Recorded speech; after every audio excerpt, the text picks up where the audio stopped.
अनुराग भदौरिया जी हैं, अखिलेश इनको वहां पर सुनना पड़ा था कमलनाथ जी से, उन सब पर चर्चा करेंगे विस्तार से। लेकिन एक बार नंबर्स को मोटे तौर पर आपके सामने रख रहे हैं। छत्तीसगढ़ की 11 सीटें, कांग्रेस के साथ ही बीजेपी की हमेशा लड़ाई रही है वहां पर, तो यहां पर एक हम साथी रख रहे हैं इंडिया गठबंधन का बीजेपी के खिलाफ, ये मायने ही नहीं रखता है, अप्रासंगिक। नमस्कार साथियों, मैं आपका दोस्त अशफाक अहमद और आप देख रहे हैं देशभक्त चैनल। अभी जो 2024 के चुनाव है तो उसके लिए बहुत सारे तीकन चल रही है, बहुत सारे गठबंधनों की बात हो रही है।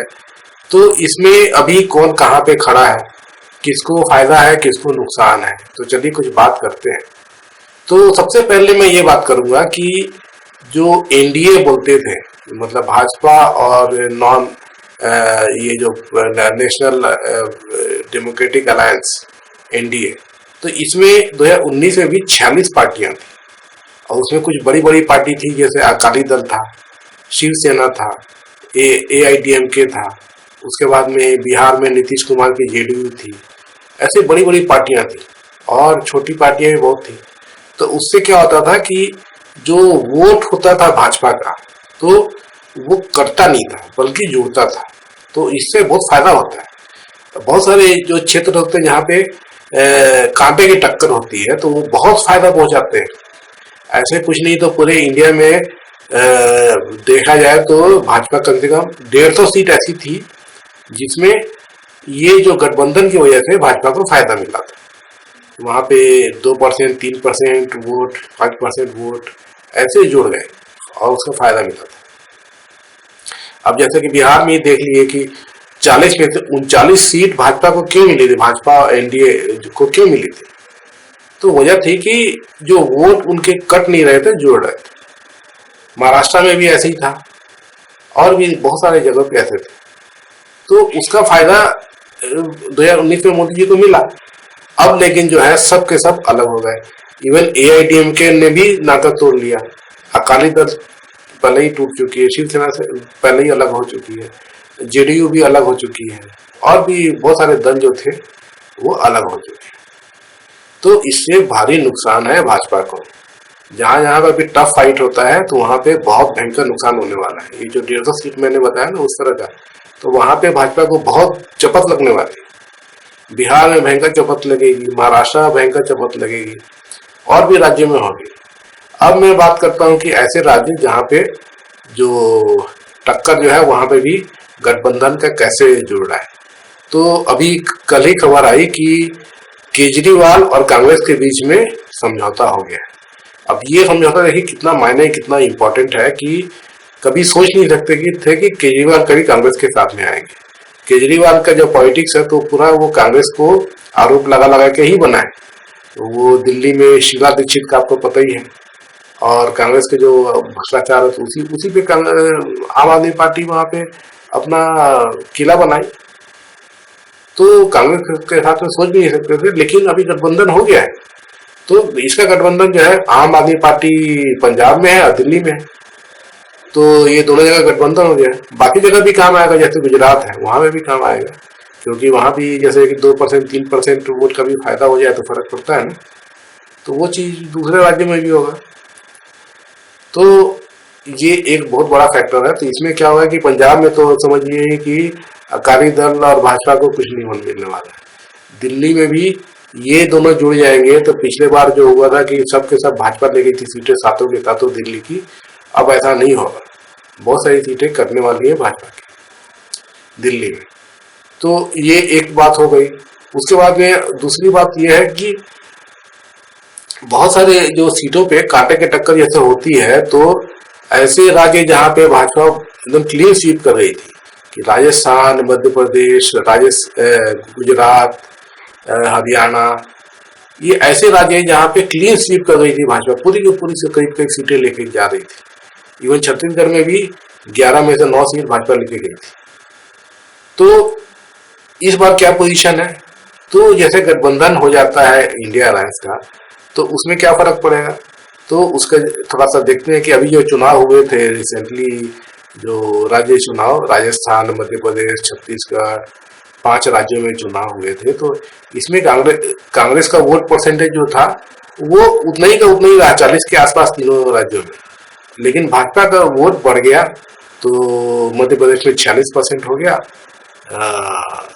छत्तीसगढ़ में भी 43% हो गया। तो इस तरह से भाजपा जीत गई। तो ये वोट कहाँ से आए थे? कांग्रेस से तो आए नहीं थे, कांग्रेस के तो वोट उतने के उतने ही थे। तो ये छोटी छोटी पार्टियों के वोट मिले, जैसे मध्य प्रदेश में समाजवादी पार्टी, बहुजन समाज पार्टी और भी कुछ दल हैं छोटे, जिनके 1% 2% मिला के सब मिला के 6% वोट भाजपा को मिले और वो बम्पर सीट जीत के लेके गई। तो अभी जैसे गठबंधन हो जाएगा तो क्या होगा कि ये जो वोट भाजपा लेके गई है छोटी पार्टियों का, तो वो नहीं ले जा पाएगी, बल्कि वो जो वोट है वो कांग्रेस की तरफ आएंगे। अब कितने आ पाएंगे वो भी एक मामला बनता है, लेकिन फिर भी ये जैसे का चीज हुआ वो वैसा नहीं होगा। तो वहां पे पूरा क्लीन स्वीप कर जाए भाजपा नामुमकिन है। कुछ सीटें कांग्रेस को जरूर मिलने वाली है, राजस्थान, मध्य प्रदेश, छत्तीसगढ़, गुजरात जरूर, मतलब कि इंडिया अलायंस को फायदा होगा, कांग्रेस को फायदा होगा। और ऐसा भी हो सकता है कि काफी सीटें भी जीत जाए जब ये गठबंधन होगा, क्योंकि राजस्थान में भी जैसे बहुजन समाजवादी पार्टी का भी जो है अच्छा वोट मिल जाता है, 2% 3% वोट मिल जाता है, कभी कभी उससे ज्यादा ही मिल जाता है। और भी जैसे कि छत्तीसगढ़ में भी बहुजन समाज पार्टी का भी वोट मिल जाता है 2%। तो ये सब वोट अगर कांग्रेस की तरफ आते हैं तो कांग्रेस को फायदा होगा, जो कांटे के टक्कर वाली सीटों में जरूर फायदा होने वाला है। तो ये जो चीजें जो है ये मतलब इंडिया अलायंस के लिए बहुत अच्छी साबित हो रही है। चुपचाप काम कर रहे हैं वो, गठबंधन में पूरा फोकस है अभी। जैसे आम आदमी पार्टी का गठबंधन हो चुका है, उसी तरीके से बाकी पार्टियों का भी गठबंधन का बात पूरा चल रहा है। और मेन चीज है सीट शेयर कि कौन कौन कितनी सीट पे चुनाव लड़ने वाला है, और दूसरे को मतलब कि दूसरे जो सीट जहाँ पर वो नहीं लड़ रहे होंगे तो पूरा समर्थन उनका वहां पे रहेगा। तो इस तरह से वोट कटने के बजाय जुड़ेंगे। तो ये बहुत बड़ा फायदा इंडिया को नहीं मिलने वाला है, बल्कि इस बार इंडिया अलायंस को मिलने वाला है। तो ये अब और दूसरे राज्य देख लेते हैं। तो दूसरे राज्यों में अभी जैसे कि कांग्रेस ने बहुत अच्छा परफॉर्मेंस किया, कर्नाटक, तेलंगाना। तो यहाँ पे तो कांग्रेस को अच्छी बढ़त मिलेगी इस बार, कोई इसमें शक ही नहीं है कि कर्नाटक में भी अच्छी सीट लेके जाएगी। पिछले बार नहीं ले जा पाई थी, इस बार ले जाएगी, और तेलंगाना भी। इसके अलावा आंध्र प्रदेश में भी देखिए तो कांग्रेस का जो है वो अच्छा प्रदर्शन होगा, क्योंकि ये वाईएस शर्मिला जो जगन मोहन रेड्डी की बहन है, तो उनकी एक अलग पार्टी थी, तो वो अभी उन्होंने कांग्रेस में विलय कर लिया। तो उनका प्रेजेंस जो है वो तेलंगाना में भी है और आंध्र में भी है। दोनों जगह फायदा कांग्रेस को होने वाला है, मतलब इंडिया अलायंस को होगा। तो ये ऐसी ऐसी चीजें जो हुई हैं, तो ये इंडिया अलायंस के लिए बहुत अच्छी खबर है।